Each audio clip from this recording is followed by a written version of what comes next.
नमस्कार। प्रभात साक्षी न्यूज नाटक और आप सभी का स्वागत है। प्रधानमंत्री नरेंद्र मोदी और कांग्रेस नेता राहुल गांधी के बीच एक और बड़े मुकाबले की तैयारी शुरू हो चुकी है, जबकि वामपंथ अपने आखिरी किले को बचाने की जंग लड़ने की स्थिति में दिखाई दे रहा है।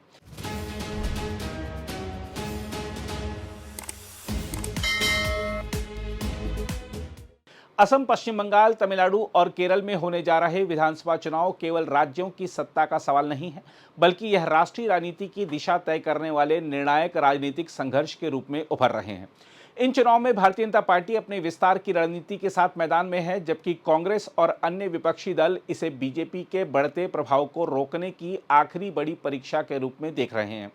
देखा जाए तो लोकसभा चुनाव 2024 के बाद हुए कई विधानसभा चुनाव ने यह संकेत दिया कि बीजेपी अभी भी राष्ट्रीय राजनीति की सबसे मजबूत ताकत बनी हुई है। विपक्ष को उम्मीद थी कि लोकसभा चुनाव में अपेक्षाकृत बेहतर प्रदर्शन के बाद उसका मनोबल बढ़ेगा, लेकिन बाद के चुनाव में बीजेपी ने अपनी पकड़ बनाए रखी। अब 5 राज्यों में हो चुका चुनावी शंखनाद का दौर यह तय करेगा कि क्या बीजेपी उन राज्यों में भी अपनी राजनीतिक जमीन मजबूत कर सकती है जहां अब तक उसे सत्ता नहीं मिली है। देखा जाए तो इन चुनावों की घोषणा ऐसे समय हुई है जब विपक्ष प्रधानमंत्री नरेंद्र मोदी पर व्यक्तिगत रूप से तथा एनडीए सरकार पर कई मुद्दों को लेकर लगातार हमला कर रहा है। अमेरिका के साथ व्यापार समझौता, पश्चिम एशिया संकट के कारण ऊर्जा आपूर्ति को लेकर चिंता और मतदाता सूची के विशेष पुनरीक्षण जैसे मुद्दों को लेकर सरकार पर सवाल उठाए जा रहे हैं। ऐसे माहौल में इन चुनावों को जनता के वास्तविक राजनीतिक मूड की परीक्षा के रूप में भी देखा जा रहा है। भाजपा इस चुनावी दौर में असम में सबसे अधिक आत्मविश्वास के साथ उतर रही है। 2016 से राज्य की सत्ता में मौजूद बीजेपी मुख्यमंत्री हेमंत बिस्वा शर्मा के नेतृत्व में खुद को मजबूत स्थिति में मान रही है।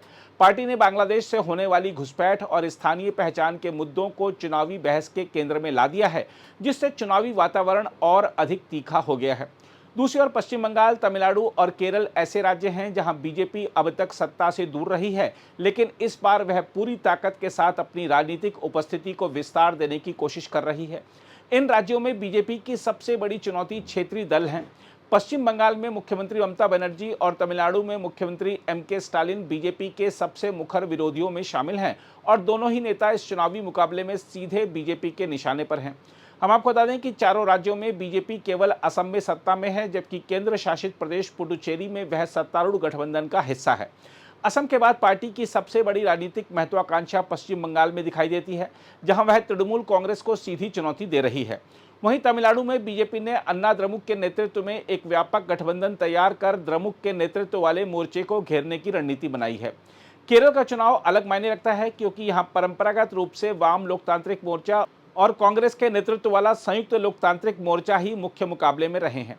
लेकिन पिछले चुनाव में बीजेपी को करीब 17% मत मिलने के बाद उसे यहां एक प्रभावशाली कारक के रूप में देखा जाने लगा है।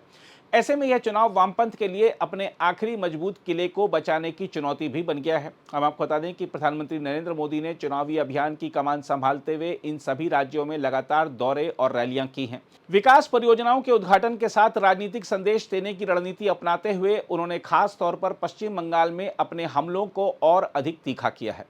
कोलकाता में आयोजित रैली में उन्होंने मुख्यमंत्री ममता बनर्जी पर सीधा हमला बोलते हुए आरोप लगाया था कि उनकी राजनीति राज्य में तुष्टीकरण की नीति को बढ़ावा देती है।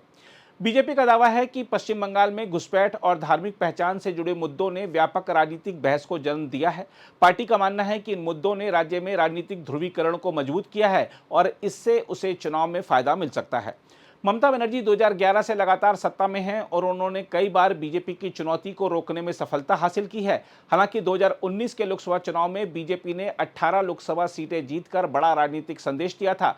इसके बाद हुए चुनाव में बीजेपी का मत प्रतिशत लगभग 38 से 39% के बीच स्थिर रहा है, जिससे पार्टी को उम्मीद है कि इस बार वह ममता बनर्जी के किले में बड़ी सेंध लगा सकती है। कांग्रेस के लिए भी यह चुनाव किसी अग्नि परीक्षा से कम नहीं है। 2014 के बाद से राष्ट्रीय राजनीति में लगातार कमजोर होती जा रही कांग्रेस अब इन चुनावों के जरिए अपने राजनीतिक अस्तित्व को फिर से मजबूत करने की कोशिश कर रही है। पार्टी को उम्मीद है कि केरल में जीत उसके लिए नई राजनीतिक ऊर्जा लेकर आ सकती है। असम में कांग्रेस ने गौरव गोगोई जैसे अपेक्षाकृत युवा चेहरे को आगे कर नई रणनीति अपनाई है। पार्टी का लक्ष्य कम से कम इतना प्रदर्शन करना है कि यह धारणा टूट सके कि असम पूरी तरह बीजेपी का गढ़ बन चुका है। तमिलनाडु में कांग्रेस द्रमुक के साथ गठबंधन में है। हालांकि सीटों के बंटवारे को लेकर शुरुआती मतभेद भी सामने आए, वहीं अभिनेता विजय की नई पार्टी के उभार ने चुनावी समीकरण को और जटिल बना दिया है। जिससे 3 कोणीय मुकाबले की संभावना बन रही है। पश्चिम बंगाल में कांग्रेस ने इस बार अकेले चुनाव लड़ने का फैसला किया है। पिछले चुनाव में पार्टी को 0 सीट और केवल 3% मत मिले थे। इस बार उसका लक्ष्य कम से कम 15% मत हासिल कर अपनी राजनीतिक प्रासंगिकता को फिर से स्थापित करना है। कुल मिलाकर असम, पश्चिम बंगाल, तमिलनाडु और केरल के चुनाव केवल क्षेत्रीय सत्ता की लड़ाई नहीं है। यह चुनाव इस बात का संकेत भी देंगे कि क्या नरेंद्र मोदी के नेतृत्व में बीजेपी का राजनीतिक विस्तार जारी रहेगा या राहुल गांधी के नेतृत्व में विपक्ष कोई नया राजनीतिक संतुलन स्थापित कर पाएगा। वैसे इसमें कोई दो राय नहीं कि आने वाले महीनों में यह चुनावी संघर्ष भारतीय राजनीति के सबसे तीखे मुकाबलों में से एक बन सकता है। अगर आप भी लेना चाहते हैं देश दुनिया की तमाम जानकारी तो आज ही सब्सक्राइब करें हमारे चैनल को। साथ ही नीचे दिए बेल आइकन को जरूर दबाएं ताकि हर अपडेट आप तक पहुंच सके।